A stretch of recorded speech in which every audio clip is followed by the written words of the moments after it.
मैं एक police officer हूं और ये वाकया मेरे साथ आज से कोई 10 बरस पहले पेश आया। मैंने अपनी जिंदगी में बहुत से पेचीदा केसेस का सामना किया था, लेकिन ये केस मेरे लिए पहले से कुछ ज्यादा ही अजीब था। मिस्टर जवार, जो कि एक बैंक मैनेजर थे, उनके हाथों अपनी चहेती बीवी का खून हो गया। लेकिन जिस रिवॉल्वर से कत्ल हुआ था उसके अंदर तमाम की तमाम गोलियां वैसे ही मौजूद थीं, जो हमारे लिए आज एक मुअम्मे से कम न थी। मेरे अब तक के कैरियर में ये बहुत ही अनोखा और अजीब कत्ल का वाकया था। रिवॉल्वर के अंदर मौजूद गोलियों की तादाद तो पूरी थी, लेकिन सवाल ये बनता था कि आखिर मिस्टर जवार की बीवी को गोली कैसे लगी, और अगर उन्होंने कत्ल नहीं किया तो आखिर ये गोली किसने चलाई। मेरे लिए ये दोनों सवाल काफी उलझे हुए थे। मैं अपनी सिगरेट सुलगाते हुए जवार साहब की तरफ बढ़ा, जो कि सोफे पर परेशानी के आलम में सर झुकाए बैठा हुआ था। मैंने उसे कंधे से पकड़कर हिलाया।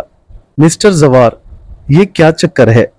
आपकी बीवी को गोली भी लगी है और रिवॉल्वर में मौजूद गोलियां ये भी चीख चीख कर कह रही हैं कि जरूर कोई गड़बड़ है। बेहतरी इसी में होगी कि आप शराफत से बता दें। मैंने जवार की जानिब गुस्से से देखते हुए कहा। उस वक्त वो बहुत घबराहट का शिकार था। सर, मेरी समझ से बाहर है। मैं कसम खाता हूं, मैंने अपनी बीवी हिना को नहीं मारा। मैं तो खुद हैरान हूं कि आखिर गोली किसने चलाई। मेरा और मेरी बीवी का काफी दिन से झगड़ा चल रहा था। मैंने तो बस ये रिवॉल्वर उसे डराने के लिए निकाला था, लेकिन मुझे क्या पता था उसका कत्ल हो जाएगा। इंस्पेक्टर साहब, मैं बेकसूर हूं, प्लीज मुझे माफ कर दें, मैंने कुछ नहीं किया। मिस्टर जवार बहुत ही बौखलाहट का शिकार था और उसकी ये बातें सुनकर मेरा जहन भी उलझ रहा था। मुझे जरा भी समझ ना आ रही थी कि आखिर किस तरह इस मामले को हल किया जाए। ये बात तो कन्फर्म थी कि कातिल या तो जवार है या किसी और ही शख्स ने हिना पर गोली चलाई थी। जवार अपना सर झुकाए किसी गहरे सदमे से दो चार था और उसकी आंखों से मुसलसल आंसू बह रहे थे। देखो मिस्टर जवार, मेरी एक बात याद रखना, अगर तुमने मुझसे कोई बात छुपाई तो तुम्हें फांसी के तख्ते से कोई नहीं बचा सकता। इंस्पेक्टर साहब, प्लीज मेरा यकीन कीजिए, मैंने हिना को नहीं मारा। जवार ने इल्तिजाया लहजे में मेरे सामने हाथ बांधते हुए कहा। मैं आपको शुरू से पूरी कहानी सुनाता हूं। तकरीबन आज से 1 साल पहले मेरी और हिना की शादी बड़ी धूमधाम से हुई। पहले चंद माह तो हिना मेरे साथ बिल्कुल ठीक रही, लेकिन आहिस्ता आहिस्ता उसके तेवर बदलने लगे। एक दिन मैं दफ्तर से जल्दी घर आ गया तो हिना घर पर मौजूद ना थी। मैंने मुलाजमीन से पूछा तो उन्होंने बताया कि मालकिन साहबा अपनी सहेली की तरफ गई हुई हैं। जब मैंने उसकी सहेली को फोन किया तो उसने मुझे बताया कि हिना तो आज मेरी तरफ आई ही नहीं। उसकी दोस्त के मुंह से ये अल्फाज सुनकर मेरी परेशानी और बढ़ गई थी। खैर, मैं क्या कर सकता था। हिना के आने का इंतजार करता रहा। जैसे ही वो घर आई तो मैंने उससे सवाल किया, तुम तो कह रही थी कि मैं शाइस्ता के घर जा रही हूं, लेकिन शाइस्ता तो ये बोल रही है कि तुम उसके घर सिरे से गई ही नहीं। ये सुनकर हिना कुछ लम्हों के लिए हड़बड़ा सी गई, लेकिन फिर उसने अपनी बाहें मेरे गले में डाल ली। अरे बाबा, मैं पहले शॉपिंग करने गई थी, फिर उसके बाद शाइस्ता की तरफ गई, हिना ने मुस्कुराते हुए कहा। खैर, मैंने हिना की बात का यकीन कर लिया और इस बात को ज्यादा अहम न समझा। फिर आहिस्ता आहिस्ता ये हुआ कि हिना मुझसे उखड़ी उखड़ी रहने लगी। वो बात बात पे बिला वजह मुझसे लड़ने झगड़ने लगती। जब मैं उससे इसकी वजह पूछता तो वो प्यार से मेरे गले में बाहें डाल देती और बोलती कि ऐसी कोई बात नहीं। एक दिन जब मैं अपने दोस्त के साथ एक 5 स्टार होटल में गया तो उस होटल के हाल में चलते चलते अचानक मेरे कदम ठिठक कर रुक गए, क्योंकि मेरे सामने वाली टेबल पर हिना किसी नौजवान से हंस हंस कर बातें कर रही थी। उसे मेरी मौजूदगी का एहसास ना हुआ था।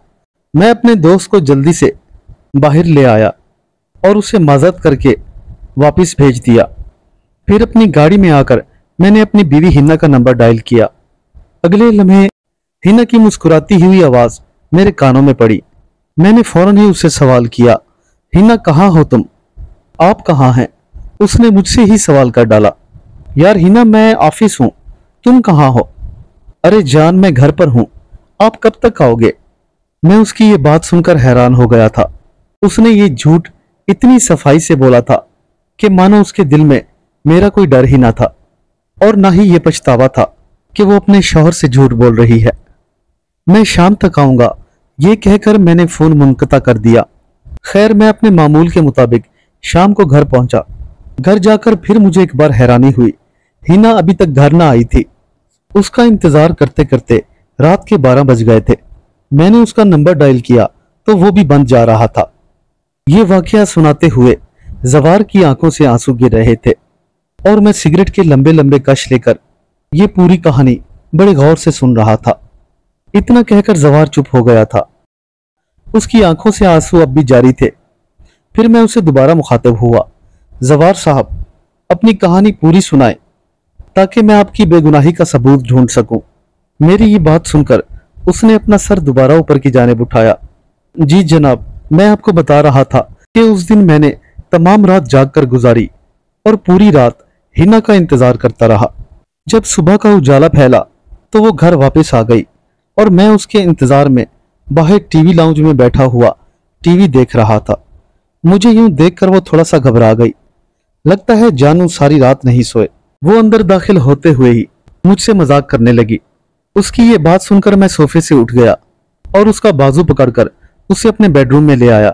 बेडरूम में आते ही मैंने उससे पहला सवाल ये किया, कहाँ थी तुम रात भर? मैंने निहायत ही सख्त लहजे में कहा, बस मेरी ये बात सुननी थी कि हिना ने फिर अपनी बाहों का हार मेरे गले में डाल दिया। शायद उससे कोई जवाब बन ना पा रहा था। उसको गिल्टी देखकर मैंने 2-3 जोरदार थप्पड़ उसके चेहरे पर रसीद कर दिए और उससे गालम गलोच करने लगा। लेकिन वो मुझसे यही कहती रही कि मैं अपनी दोस्त के घर रुक गई थी। मुझे अब यकीन हो गया था कि वो मुझसे झूठ बोल रही है।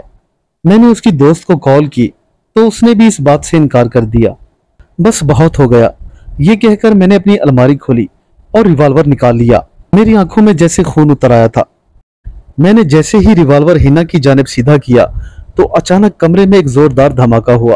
अगले ही लम्हे हिना लहराकर फर्श पर गिर गई और मैं हैरानी से उसकी जानिब देखने लगा। मैं गुस्से में जरूर था, लेकिन ये कत्ल मैंने ना किया था। बस इतना कहकर जवार फिर से रोने लगा। काश कि मैं हिना को तलाक दे देता।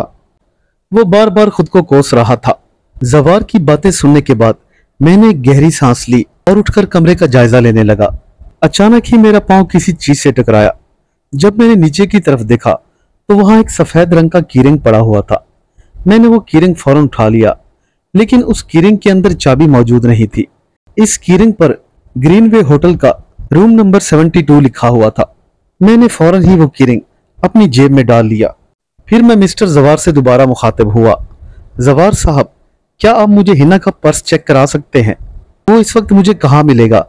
उसने मेरी ये बात सुनकर इस बात में सर हिलाया। वो सामने पड़ा है जी, वो साइड टेबल पर, उसने इशारा करते हुए मुझे बताया। ठीक है जवार साहब, इस कमरे को मैं वक्ती तौर पर सील कर रहा हूं। बहरहाल अब आप पर कत्ल साबित नहीं हो रहा, लेकिन फिर भी आपको रिमांड में रखना मेरी मजबूरी है। जब तक कोई ठोस शवाहिद नहीं मिल जाते मैं आपकी कोई मदद नहीं कर सकता और इस सारे मामले का फैसला बस अदालत ही करेगी। मैंने एक गहरी सांस ली और वहां से बाहर निकल आया। जवार से फारिग होने के बाद मैंने वो रिवॉल्वर और फिंगरप्रिंट्स अस्पताल पहुंचा दिए।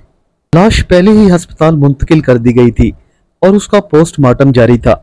जब मैं इन कामों से फारिग हुआ तो सीधा ग्रीनवे होटल जा पहुंचा। ये एक बहुत ही आलीशान और 5 स्टार होटल था। इसके काउंटर पर खड़ी हुई लड़की मुझे देखते ही मुस्कुराई। सर, मैं आपकी क्या खिदमत कर सकती हूँ? मैंने फौरन ही अपनी जेब से कीरिंग निकाला। क्या ये कीरिंग आपके होटल का है? मैंने उसे सवालिया नजरों से देखते हुए कहा। जी जी बिल्कुल, ये हमारे होटल का ही कीरिंग है, मगर इसकी चाबी कहाँ है? उस लड़की ने उल्टा मुझसे ही सवाल कर दिया। उसकी ये बात सुनकर मैं मुस्कुरा दिया। ओह वेरी नाइस मैडम साहिबा, मैं यही तो आपसे पूछने आया हूँ कि इसकी चाबी कहाँ है। वो लड़की मेरे लहजे पर मुस्कुराई। इंस्पेक्टर साहब, इस रूम का मालिक आज सुबह से होटल में नहीं आया। अच्छा जी, वेरी गुड। तो क्या आप मुझे बता सकती है कि इस रूम में कौन ठहरता है? जी जी बिल्कुल, इस रूम में कासिम साहब ठहरते हैं। ओह आई सी, कासिम। क्या आपके पास कासिम की कोई तस्वीर होगी? मेरी ये बात सुनकर वो लड़की एक लम्हे को घबरा गई। सॉरी इंस्पेक्टर साहब, मैं कहना तो नहीं चाहती, लेकिन इसके लिए पहले आपको मैनेजर से बात करना होगी। उसकी ये बात सुनकर میں نے اس بات میں سر ہلا دیا۔ پھر اس ہوٹل کے مینیجر کے ہمراہ میں نے قاسم کے کمرے کی تلاشی لی تو مجھے کمرے سے ایک بریف کیس ملا جس میں ایک ہی کام کی چیز تھی اور وہ تھی ہینا کی تصویر۔ اس کے علاوہ مجھے مسٹر قاسم کے کمرے سے اور کوئی بھی چیز نہ ملی تھی، لہٰذا میں نے فوراً ہی اپنا ایک مخبر اس ہوٹل میں لگا دیا۔ اب میں اپنے آفس میں بیٹھا کیس کی پیچیدہ کڑیوں کو سلجھانے کی کوشش کر رہا تھا۔ مسٹر زوار کے وکیل نے عدالت سے کچھ دنوں کے لیے زوار کی ضمانت کرا لی تھی۔ میرے اندازے کے مطابق اس کیس کا اصل مجرم شاید قاسم تھا، کیونکہ ہینا کی تصویر اسی کے کمرے سے برآمد ہوئی تھی۔ میں اپنی کرسی پر بیٹھے سگریٹ کے لمبے لمبے کش لے رہا تھا اور اپنے اندازے لگا رہا تھا۔ ہو سکتا ہے ہینا اور قاسم ایک دوسرے سے محبت کرتے ہوں اور اس کے باپ نے اس کی شادی ہینا کی مرضی کے خلاف کر دی ہو، تو ایسی صورت میں قاسم زوار کو مارنے آیا ہوگا، لیکن غلطی سے گولی ہینا کو لگ گئی۔ میں اپنے دل ہی دل میں بس یہی سوچے جا رہا تھا، لیکن یہ تو صرف میرے اندازے تھے۔ لیکن اصل حقیقت تو تب کھلتی جب مسٹر قاسم گرفتار ہوتا۔ میں ابھی یہی سوچ رہا تھا کہ اچانک ایک کانسٹیبل میرے آفس میں داخل ہوا۔ اس نے آتے ہی مجھے سلوٹ کیا اور میری میز پر 2 فائلیں رکھ دی۔ میں نے فنگر پرنٹس کی فائل کھولی اور اس کا مطالعہ کرنے لگا۔ اس میں کوئی بھی ایسی خاص بات نہ تھی۔ میں نے وہ فائل سائڈ پر رکھی اور پوسٹ مارٹم رپورٹ دیکھنے لگا۔ پوسٹ مارٹم میں یہ لکھا تھا کہ ہینا کی موت پیٹ میں گولی لگنے کی وجہ سے ہوئی تھی۔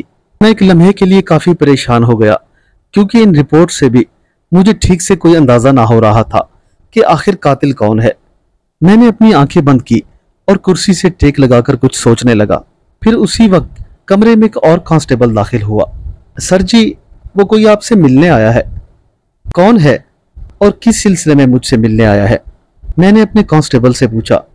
پتہ نہیں سر جی، میں نے اسے بارہا پوچھا، مگر وہ کہتا ہے کہ میں انسپیکٹر صاحب کو مل کر ہی انہیں ساری تفصیل سے آگاہ کروں گا۔ ٹھیک ہے، تم اسے اندر بھیج دو۔ تھوڑی ہی دیر بعد ایک نوجوان اندر داخل ہوا جو عمر کے حساب سے تقریباً 27 یا 28 سال کا تھا۔ وہ میرے کہنے پر سامنے والی کرسی پر بیٹھ گیا۔ انسپیکٹر صاحب، میں زوار صاحب کے گھر کے پاس ہی رہتا ہوں۔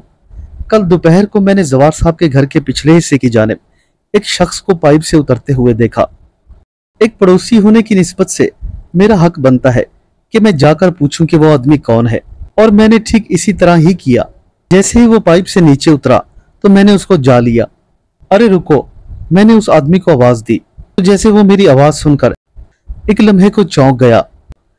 پھر اس نے اچانک بجلی کی سی تیزی سے اپنی جیب سے ایک ریوالور نکالا اور اس کا بٹ میرے سر پر دے مارا۔ جیسے ہی ریوالور کا بٹ میرے سر پر لگا تو میری آنکھوں کے سامنے ایک اندھیرا سا چھا گیا اور میں بے ہوش ہو کر گر پڑا۔ میں کافی دیر تک وہاں بے ہوش پڑا رہا، لیکن جیسے ہی ہوش میں آیا تو مجھے پتا چلا کہ زوار صاحب کی بیوی کا قتل ہو گیا ہے۔ سو میں نے مناسب سمجھا کہ آپ کو فوراً اطلاع کر دوں۔ تم نے کل ہی مجھے اس بارے میں کیوں آگاہ نہ کیا؟ میں نے ذرا سختی سے دیکھتے ہوئے اس شخص کو مخاطب کیا۔ وہ سر جی، دراصل ایک تو میرے سر میں درد تھا، دوسرا میرے گھر والے بھی منع کر رہے تھے کہ اس طرح سے پولیس کے جھمیلوں میں نہ پڑو، لیکن مجھ سے رہا نہ گیا اور میں آپ کے پاس چلا آیا۔